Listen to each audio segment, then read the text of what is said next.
Assalamualaikum warahmatullahi wabarakatuh. Jadi kita bersiaran hari ini atas permintaan sahabat-sahabat yang dah lama nak mendengar kisah-kisah. Hari ini saya diminta untuk mengupas satu tajuk. Kerana hari ini ada satu tulisan yang menulis bagaimana hari ini kebencian rakyat terhadap Muhyiddin melangkaui kebencian rakyat terhadap Datuk Seri Najib ketika Datuk Seri Najib difitnah.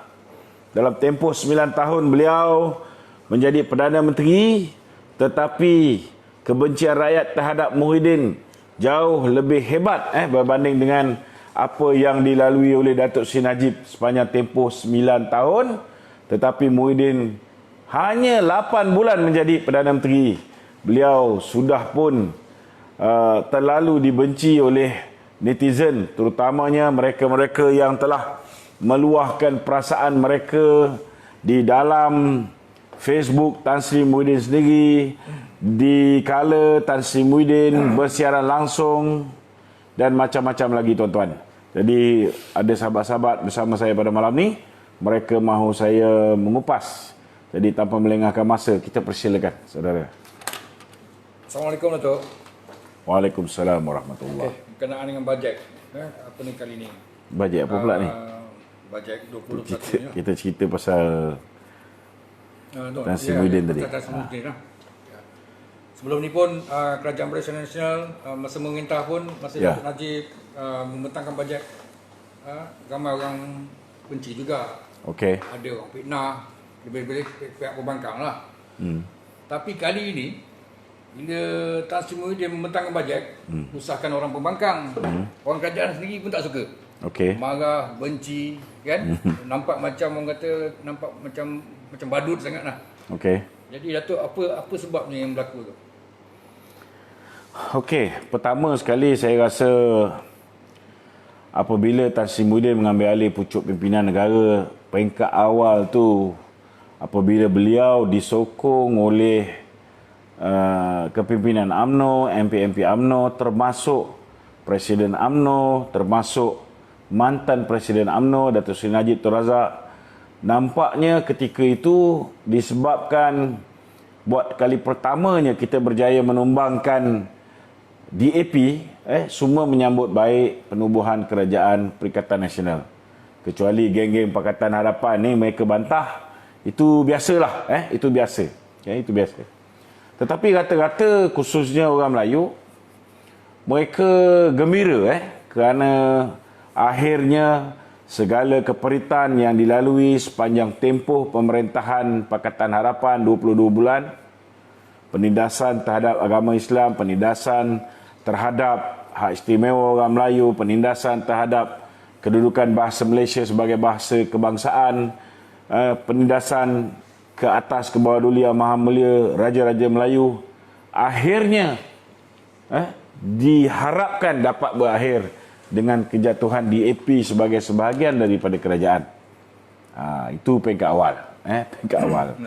Ditambah pula untuk mengekalkan kuasa, mengelakkan daripada berlakunya apa yang dipanggil sebagai undi tidak percaya.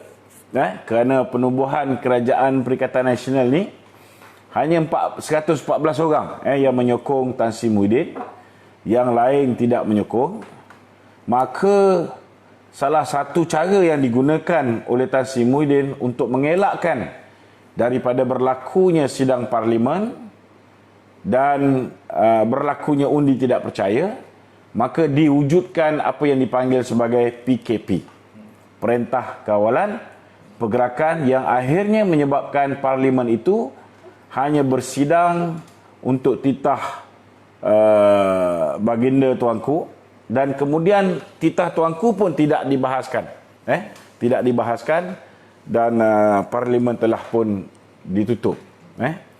Jadi untuk bulan Mac, selamat Muhyiddin. Selamat. Kemudian dengan kuasa yang ada di tangannya, dan dengan rakan baru yang sudah pun memberikan sokongan kepada beliau, Alhamdulillah, peringkat awal, Tan Sri Muhyiddin memberikan respon yang positif, iaitu dengan mendengar nasihat-nasihat daripada Datuk Seri Najib yang diberikan melalui tulisan-tulisan beliau di dalam Facebook tentang apa yang perlu dilakukan bagi menangani kemelut ekonomi negara, bagi menangani masalah yang dihadapi oleh mereka yang kehilangan pekerjaan, bagi menangani masalah mereka yang berhadapan dengan masalah perlu terus membayar sewa beli kereta, sewa beli rumah, terus membayar kos-kos perniagaan walaupun perniagaan tidak ada. Maka Alhamdulillah, banyak di antara cadangan-cadangan yang dikemukakan oleh Datuk Seri Najib telah digunakan pakai oleh Tan Sri Muhyiddin. Dan ini menyebabkan nama Tan Sri Muhyiddin harum seketika, sehingga beliau mengatakan bahawa memperkenalkan diri beliau sebagai Abah. Akhirnya, apabila namanya kononnya sudah bersih, beliau merasakan maka tidak perlu lagi menumpang kekuatan UMNO, dan beliau mengatakan bahawa UMNO yang sepatutnya menumpang kekuatan dan populariti Abah kau. Bila daripada Abah ni dah bertukar jadi Abah kau. Yang inilah tuan-tuan yang memusnahkan Tan Sri Muhyiddin. Apa yang Muhyiddin buat yang menyebabkan hari ini orang benci? Pertama sekali, dalam keadaan Datuk Seri Najib berlapang dada, orang yang telah memfitnah beliau, orang yang telah mengeluarkan pelbagai kata nista ke atas diri beliau, beliau terima dengan hati yang terbuka. Beliau angkat manusia yang hanya ada 13 kerusi menang pilihan raya yang lepas ini, kemudian mencuri 16 kerusi daripada UMNO, mencuri 9 kerusi daripada PKR. Beliau izinkan Muhyiddin untuk diangkat menjadi Perdana Menteri. Tapi Muhyiddin balas dengan dendam kesumat. Apa dia buat? Mula-mula kita tengok, peringkat awal kita sokong bila mana Dato' Najib pun dah memberikan sokongan pada Tan Sri Muhyiddin, kita pun slow down. Kita tidak meneruskan kritikan-kritikan ke atas beliau. Tapi apa yang dia balas pada Datuk Seri Najib? Pertama, dia penjarakan Datuk Seri Najib. Bukan sikit tuan-tuan, 12 tahun penjara dan denda sebanyak 210 juta ringgit tuan-tuan. Bukan sikit. Kedua, apa dia buat? Duit UMNO tuan-tuan. Ni masalah dia. Nak memastikan bahawa UMNO terus bergantung kepada diri beliau, maka duit UMNO yang sudah diputuskan oleh pihak mahkamah perlu dikembalikan kepada UMNO. Beliau tidak mahu memulangkannya kepada UMNO. Malah beliau telah mengarahkan Peguam Negara yang baru, tuan-tuan, saudara, untuk memfailkan permohonan bagi memastikan bahawa mahkamah tidak membenarkan duit ini diserahkan kepada UMNO. Kerana sekiranya UMNO mempunyai duitnya sendiri, UMNO boleh bergerak atas kaki dia sendiri. UMNO tidak lagi perlu bergantung kepada Muhyiddin. Ini yang ditakut sekali tuan-tuan. Itu sebabnya walaupun mahkamah akhirnya bila Peguam Negara membuat rayuan, mahkamah pun mengatakan bahawa tidak ada sebab. Mahkamah minta apa alasan nak tahan duit UMNO. Mereka gagal untuk memberikan alasan yang kukuh. Akhirnya sekali lagi mahkamah telah mengarahkan supaya ianya diserahkan kembali, tapi tak diserah-serah tuan-tuan. Kemudian apa dia buat? Saudara, kita masih ingat sikap dia yang membuli UMNO bila mewujudkan kerajaan, walaupun dia cuma ada 32 kerusi, termasuk dengan kerusi yang dia curi daripada UMNO dan PKR. UMNO, MIC, MCA ada 43 kerusi. Sepatutnya kita menjadi Perdana Menteri, Tetapi bila kita dah serahkan kerusi Perdana Menteri pada dia, sepatutnya dia angkat timbalan Perdana Menteri daripada UMNO. Tapi angkuhnya manusia bernama Muhyiddin ni tuan-tuan, dia tidak mahu. Malah saudara, sepatutnya dalam kedudukan kita dah bagi dia Perdana Menteri. Sewajarnya kerusi menteri kita jauh lebih banyak daripada dia. Tetapi sebaliknya tuan-tuan, Menteri Kanan 2 datang daripada parti dia.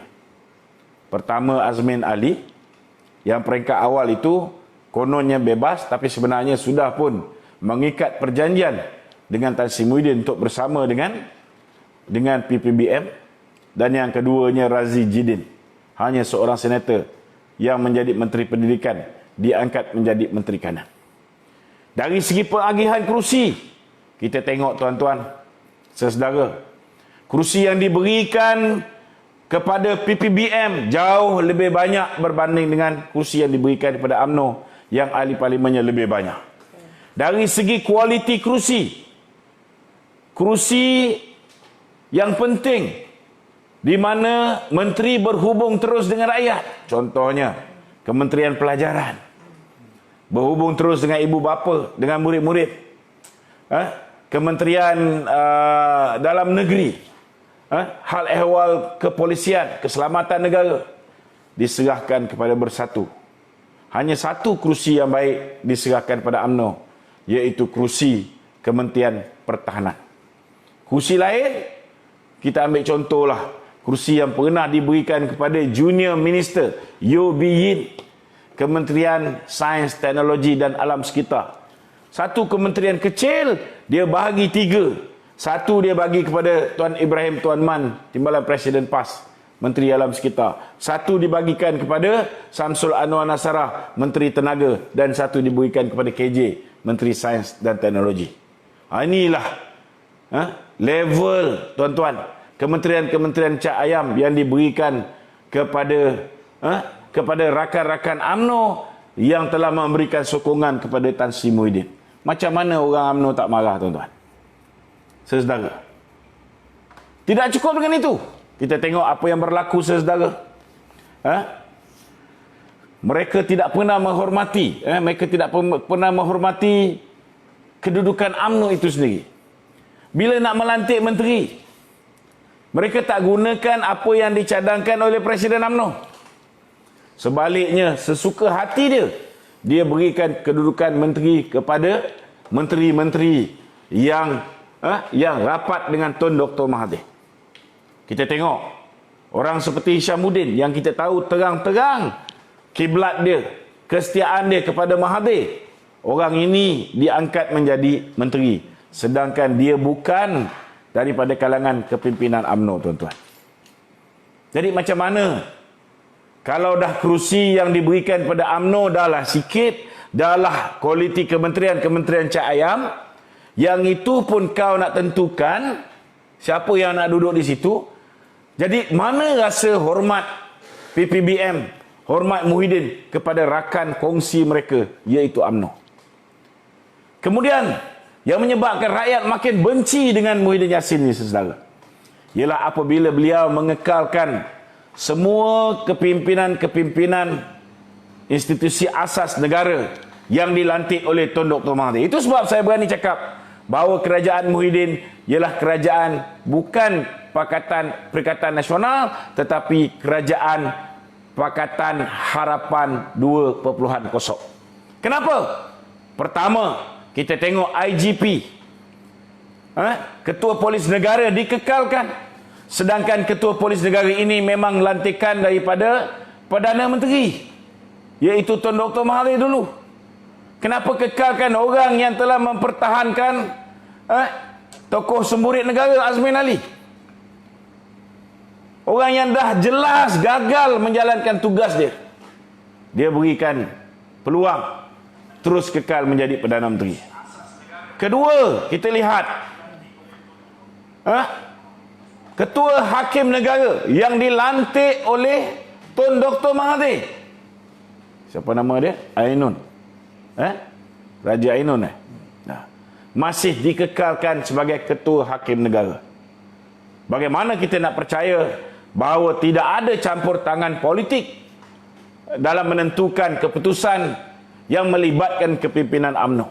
Keputusan yang melibatkan mereka yang terlibat dengan DAP, seperti penjenayah-penjenayah yang terlibat dengan LTTE. Sudah pastilah mereka akan terlepas kerana mereka datangnya daripada Pakatan Harapan. Kita juga lihat nasib baik orang macam Latifah Koya, bila disoal oleh Peguam Datuk Seri Najib secara bertubi-tubi di dalam mahkamah, akhirnya dia melepaskan jawatan.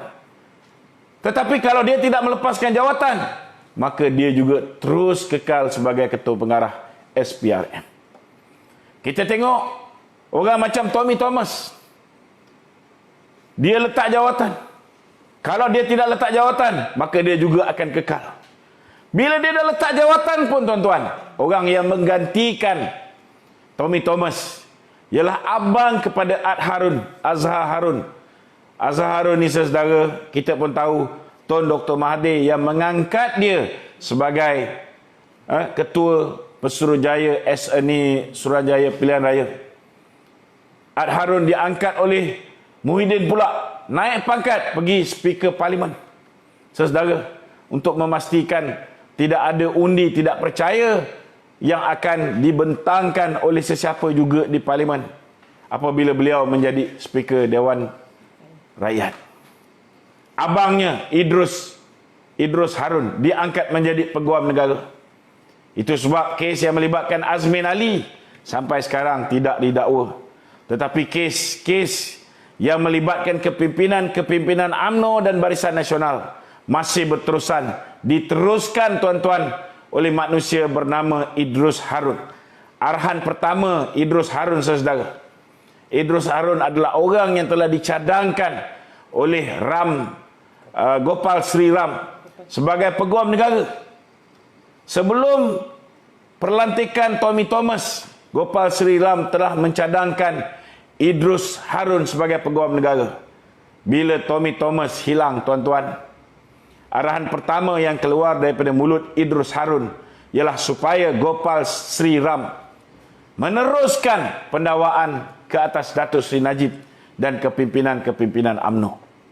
Saudara, berapa juta duit rakyat yang telah dibelanjakan untuk membayar Gopal Sri Ram, untuk membayar mereka-mereka yang ternyata jelas pro kepada Pakatan Harapan untuk mendakwa kepimpinan UMNO dan mantan Presiden UMNO.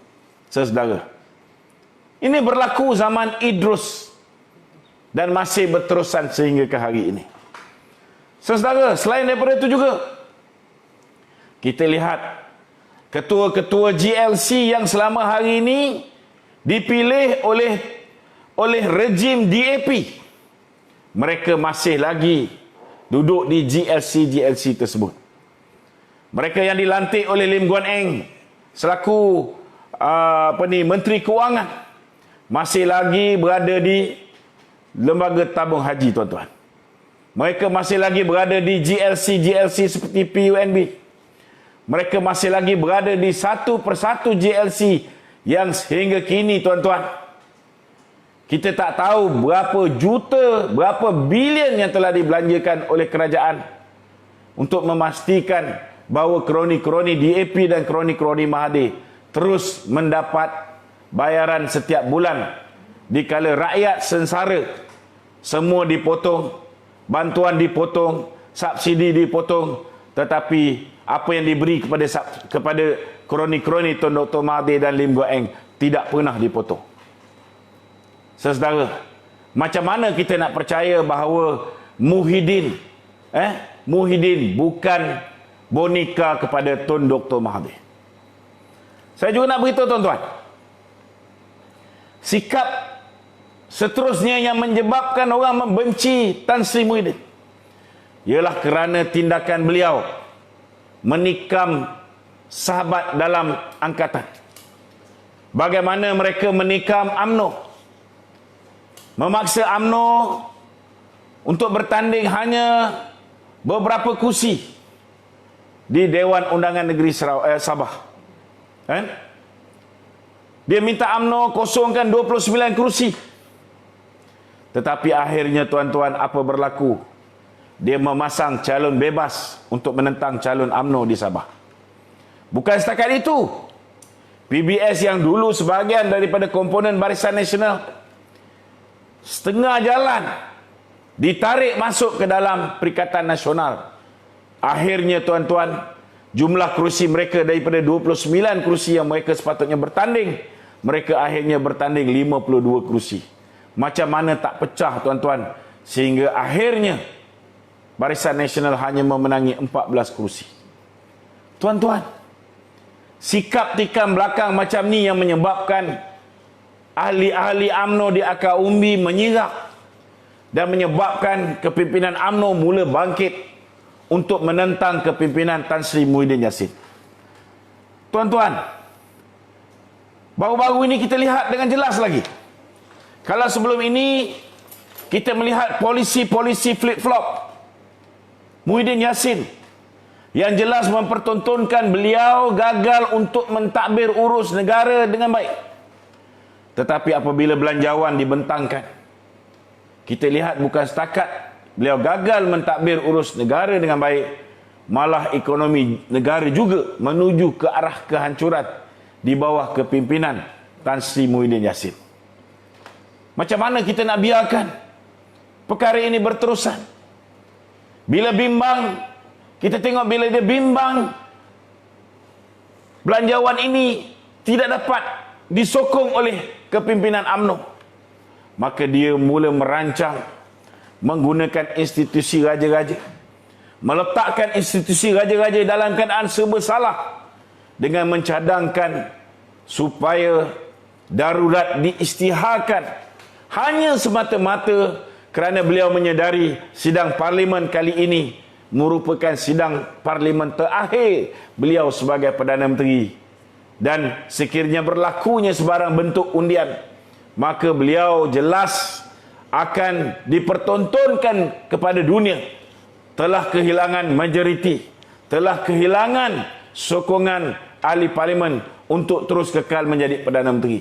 Maka dicadangkan ke bawah dulu tuanku supaya diwujudkan darurat. Alhamdulillah, nasib kita rakyat Malaysia baik tuan-tuan, kerana baginda tuanku seorang yang arif, seorang yang bijaksana, yang mendengar pandangan rakan-rakan majlis raja-raja, akhirnya menolak permintaan untuk menyambung nyawa Muhyiddin Yassin dengan menggunakan darurat. Alhamdulillah tuan-tuan. Tetapi sampai bila Muhyiddin mahu berselindung dengan menggunakan istana bagi menyelamatkan tengkuk dia? Hari ini kamu diberi peluang. Tuanku menitahkan, menasihatkan supaya ahli-ahli parlimen memberikan sokongan kepada belanjawan. Sewajarnya apabila UMNO bawa dua permintaan terakhir, iaitu moratorium automatik kepada semua peminjam-peminjam, tak kiralah loan kereta ke, loan rumah ke, loan perniagaan ke, ataupun pinjaman peribadi. Bagi je lah. Bagi je. Macam mana kamu arahkan supaya PKP dilanjutkan? Kamu sekat rakyat daripada mencari rezeki secara sempurna. Kalau dulu kamu sekat rakyat, kamu boleh beri moratorium, boleh beri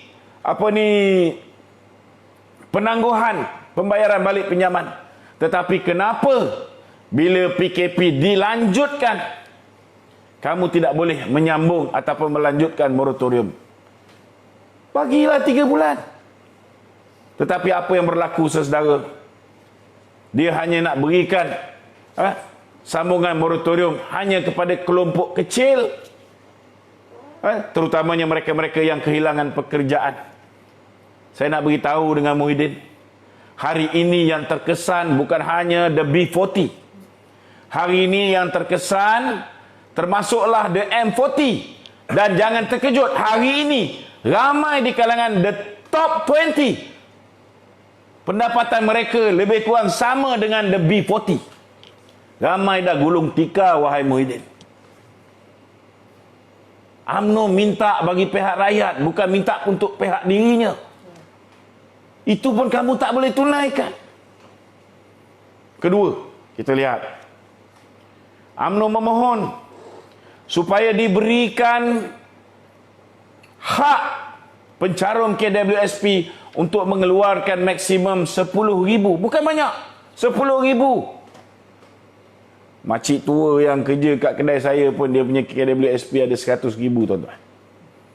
Takkan dia nak keluarkan 10,000? Makcik tu boleh keluar lah sebab dia dah lebih 55. Ini rakyat yang hari ini hilang pekerjaan, yang hari ini hilang pendapatan sempurna. Biasa dapat 10,000, tiba-tiba pendapatan tinggal 3,000. Sewa beli kereta kena bayar, sewa beli rumah kena bayar, moratorium kamu tak bagi. Jadi kalau tak boleh nak bagi itu, kurang-kurang benarkan mereka keluarkan selepuk 10,000. Mereka boleh mulakan perniagaan. Tak kira lah nak buka kedai sate ke, kedai burger ke, kedai jual goreng pisang ke, at least ada modal. Kalau kamu bagi RM500, wahai Muhyiddin, cubalah bagi kat Najwa, tengok apa dia boleh buat. Nak keluar single album pun tak boleh. Fikir. UMNO minta 2 saja. Tetapi angkuhnya tuan-tuan Muhyiddin ni saudara, 2 ini pun mereka mereka tidak boleh nak berikan kepada UMNO. Di mana letaknya setia kawan Muhyiddin Yassin? Hari ini rakyat sudah boleh menilai. Muhyiddin tidak mempunyai setia kawan, kemudian menyalahgunakan kuasa. Mereka yang tidak menyokong, ada yang merancang, Azmin dan juga Hamzah merancang nak tangkap. Bila kita dedahkan, kita disumbat di dalam lokap. Kononnya saya telah membuat ugutan. Bila masa saya ugut dia? Saya cabar dia. Saya mengatakan bahawa negara ini ada undang-undang. Ketika kamu jadi Perdana Menteri, kamu salah guna kuasa. Kamu tahan orang tak tentu pasal. Kamu penjarakan orang tak tentu pasal. Kalau berani buat. Kerana bila kamu sudah tidak menjadi Perdana Menteri, kita akan heret kamu ke muka pengadilan. Itu ugutan? Tidak. Ini ingatan kepada pemimpin yang zalim seperti kamu. Tak ada otak, tak boleh berfikir, tak habis-habis nak menganiaya orang. Itu sebab hari ini saya nak beritahu dengan Tan Sri Muhyiddin, beliau kena terima hakikat. Kalau dulu fitnah beliau telah menyebabkan Datuk Seri Najib dihina, dicaci, dimaki oleh cyber trooper kamu. Saya masih ingat ketika saya berada di Jabatan Haiwal Khas Jasa.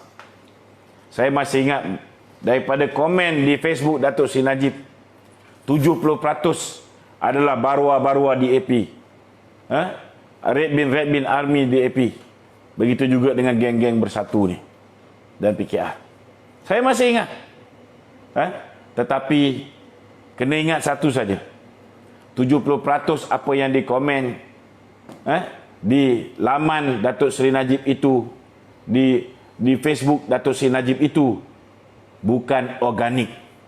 Tetapi hari ini kamu tengok bila kamu memberikan amanat baru-baru ni. Kamu tengok bila kamu membentangkan belanjawan. Selepas belanjawan kamu buat amanat kamu. Kamu tengok komen di dalam ruangan komen, 95% mengeluarkan kata nista pada diri kamu. Dan saya nak beritahu bahawa ini semua organik. Boleh buka profil mereka satu persatu. Kamu akan tahu bahawa mereka adalah manusia betul, bukan robot seperti mana yang biasa kamu hantar untuk menyerang Facebook saya. Facebook saya, kamu boleh tengok. Yang mana genuine, memang genuine. Mereka akan menyokong. Yang mana menentang, bukalah profil mereka. Tengok, mereka ni orang ke, mereka hanya menggunakan akaun palsu. Tetapi yang menentang kamu hari ini Muhyiddin, ialah genuine and organic. Facebook user. Sepatutnya hari ini Tan Sri Muhyiddin jangan tunggu sehingga hari untuk mengundi belanjawan 2021. Jangan tunggu. Hari ini kamu sewajarnya meletakkan jawatan secara terhormat. Kerana kalau kamu dibuang sebagai Perdana Menteri, melalui Parlimen, kamulah Perdana Menteri yang pertama, tuan-tuan, yang telah diturunkan secara tidak terhormat melalui sidang Parlimen. Tak kiralah melalui undi tak percaya mungkin tak berlaku. Kerana kamu dah susun pembentangan belanjawan yang sepatutnya memakan masa 89.5 jam, kamu dah pendekkan jadi 66 jam. Sidang Parlimen sepatutnya boleh membincangkan belanjawan, kemudian boleh membuat usul-usul lain. Kamu dah tiadakan di bahagian petang, hanya sesi Parlimen di sebelah pagi supaya ngam-ngam sebelum 15 Disember. Maka baru berakhir dan baru selesai mengundi untuk belanjawan, supaya tak boleh masuk usul-usul lain, terutamanya usul undi tidak percaya pada kamu. Kamu boleh buat macam-macam. Kamu boleh manipulasi Parlimen, tetapi ini kali kamu belum tentu boleh lepas. Muhyiddin, sebab-sebab yang saya sebut tadilah, kamu akan menjadi Perdana Menteri yang paling pendek dalam sejarah menjadi Perdana Menteri, tak sampai 9 bulan. Kalau Datuk Seri Najib yang kamu fitnah, kurang-kurang orang benci dia selepas 9 tahun dia menjadi Perdana Menteri. Dan Alhamdulillah, hari ini orang dah tahu bahawa segala fitnah tu tak betul. Orang dah mula tahu bahawa kamu memang penipu. Tetapi kamu hari ini, hukum karma tu akan datang hanya selepas kamu 9 bulan. Kamu akan dijatuhkan secara terhormat apabila kalah pengundian belanjawan ini. Kalau tak kalah pengundian belanjawan ini pun, saya yakin selepas saja pembentangan belanjawan, mereka-mereka yang dianiaya oleh kamu akan menarik diri daripada menyokong kerajaan kamu. Dan kamu tentu akan jatuh juga akhirnya. Itulah dia, ringkas dia. Ada soalan lain? Okey dok, kita alih kepada soalan mengenai jasa tu. Okey, jasa ni sehingga kini lah menjadi satu isu yang hangat. Lebih-lebih lagi mengenai bajet jasa, lepas tu peranan jasa. Dia ada air putih. Relevan tak dalam keadaan sekarang ni? Saya dah kupas pasal jasa ni. Okey. Pertama kena faham jasa ni. Apa fungsi jasa? Jasa ni fungsi dia ialah memimpin pendapat rakyat. Memimpin pendapat rakyat. Maknanya dia sebuah badan yang bertanggungjawab untuk mewujudkan persepsi yang positif kepada kerajaan. Kalau dulu kita diserang dengan pelbagai sudut. Media sosial, dengan surat layang, dengan pelbagai bentuk ceramah, begitu juga dengan TV show daripada Malaysia Kini dan sebagainya. Maka agensi jasa ni telah diguna pakai untuk membersihkan keadaan, untuk memulihkan persepsi rakyat yang telah dirosakkan oleh pembangkang. Jasa dipertanggungjawabkan untuk bersihkan, untuk memberikan pencerahan, untuk memperbetulkan fakta yang songsang dan sebagainya. Tapi dalam keadaan begitu sekalipun, sepanjang tempoh saya bersama dengan jasa 6 tahun lebih, sebelum saya ke Kementerian Keuangan sebagai pengarah komunikasi, belanja tahunan jasa dengan 1,400 lebih anggota, sekitar 21, 22, 23, dan di zaman-zaman fitnah paling dahsyat 2016-2017, belanjawan untuk jasa lebih kurang 22 juta ringgit saja. Ketika itu 1,400 petugas. Tapi hari ini petugas jasa cuma tinggal 60 orang. Kenapa 60 orang ini memerlukan belanja sampai 81 juta? Ini bukan 4 kali ganda. Ini beribu kali ganda. Dan orang yang diletakkan sebagai ketua pengarah oleh Azmin Ali ialah orang kanan dia sendiri, iaitu Dr. Afif Baharudin. Orang yang pernah satu ketika dahulu mengeluarkan kenyataan meminta supaya jasa dikuburkan. Kerana kononnya lebih baik duit yang diberikan kepada jasa 22 juta itu disalurkan untuk hospital. Dan beliau juga pernah mengecam saya dan Tun Faisal sebagai panel pemikir. Kononnya kami memakan duit rakyat kerana makan gaji. Jadi hari ini, kenapa tiba-tiba beliau menghalalkan kewujudan jasa?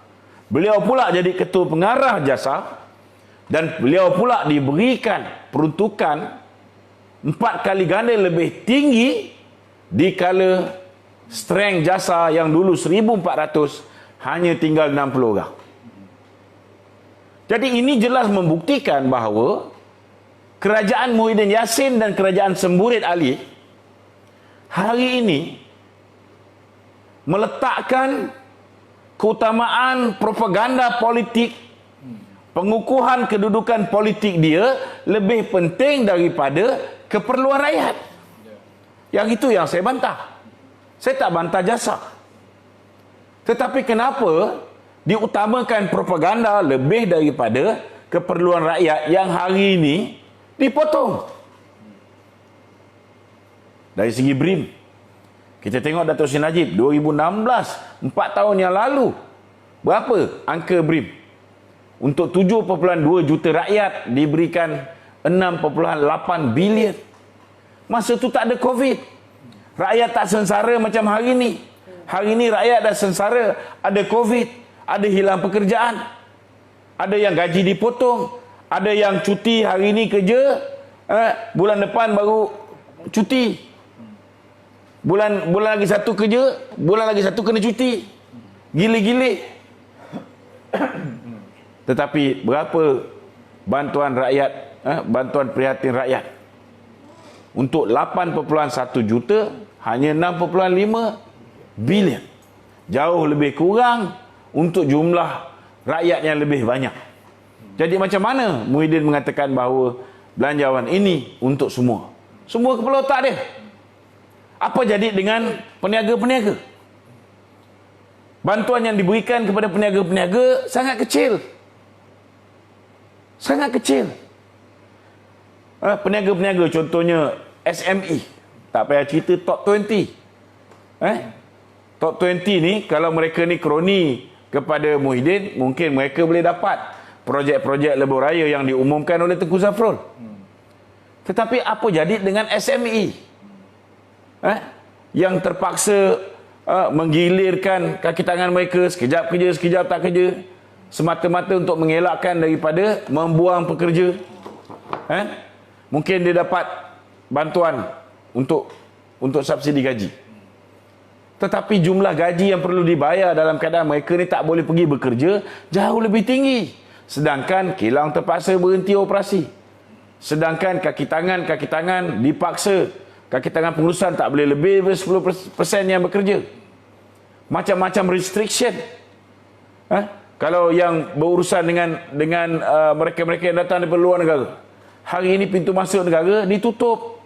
Kita dah bagi cadangan supaya cari solusi bagaimana proses kuarantin mereka-mereka yang boleh membawa masuk duit ke dalam negara ini, membawa masuk foreign direct investment, dapat dipersegerakan. Tidak ada cadangan. Kalau setakat stereotip apa yang dah dilaksanakan zaman pemerintahan Barisan Nasional, itu tak payah ajar.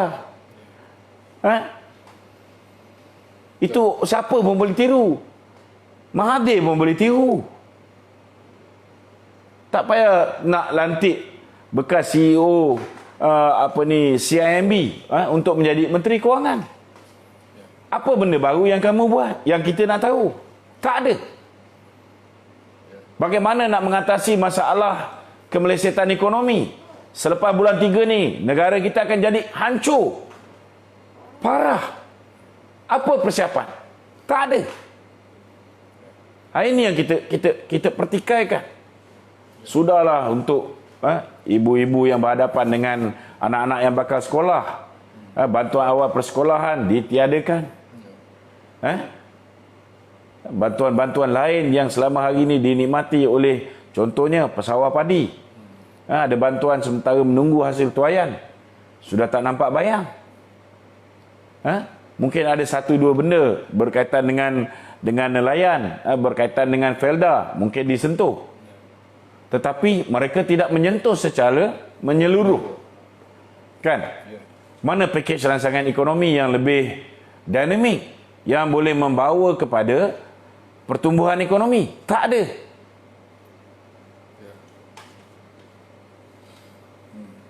Jadi bagi saya hari ini, belanjawan ini adalah satu belanjawan yang sangat menghampakan. Sangat menghampakan. Dan dalam tempoh perbahasan ini sewajarnya ahli-ahli Parlimen Barisan Nasional dan ahli-ahli Parlimen yang lain mendesak supaya apa yang kita pohon dilaksanakan. Setidak-tidaknya perkara-perkara yang tidak memerlukan kewangan kerajaan. Contohnya, nak keluarkan duit daripada KWSP. Kenapa mereka tidak benarkan untuk duit KWSP dikeluarkan? Apa sudah jadi dengan duit KWSP? Apa yang Mahyudin buat ini sangat bahaya. Apabila pencarum tidak dibenarkan untuk mengeluarkan duit KWSP itu sendiri, duit mereka sendiri tak dibenarkan untuk dikeluarkan, maka kepercayaan rakyat untuk mencarum dengan KWSP akan luntur. Dan bila luntur, lepas ni rakyat akan bangkit di jalan raya mendesak supaya kerajaan membatalkan kewajipan untuk mencarum dengan KWSP. Apa akan jadi? Negara akan kucak-kacir. Itu sebabnya saya minta sekiranya Muhyiddin teruskan keangkuhan ini, maka ahli parlimen wajib mempertahankan hak rakyat dan menolak belanjawan 2021 ini. Kalau dia sedia mengubah, mereka bersedia untuk meminda moratorium menjadi automatik kepada semua, bersedia mengizinkan pengeluaran duit KWSP RM10,000 minimum, maka ketika itu baru kita berikan. Tapi berikan kelulusan kepada belanjawan. Selepas belanjawan baru kita tentukan nasib Muhyiddin. Itu permintaan saya. Jangan bimbang. Kita tahu musim Covid. Kalau Muhyiddin hilang majoriti di parlimen, maka kerajaan akan dibubarkan. Dia akan letak jawatan, dia akan bubar parlimen. Jangan bimbang. Tidak akan ada pilihan raya. Tuanku boleh melantik Perdana Menteri interim dia sendiri. Tak kira lah tuanku nak melantik Tengku Razali ke, tuanku nak melantik Ketua Setiausaha Negara ke, itu hak tuanku, bukan hak kita. Biar tuanku jalankan tugas dia. Tugas kita, kalau bajet ni bagus, kita sokong. Kalau bajet ini masih lagi ada elemen-elemen keangkuhan Muhyiddin, kita tegur sebelum ianya diundi. Jika dia ingkar, tuan-tuan, maka kita tolak dengan baik demi untuk kepentingan rakyat. Sekian, Assalamualaikum warahmatullahi wabarakatuh.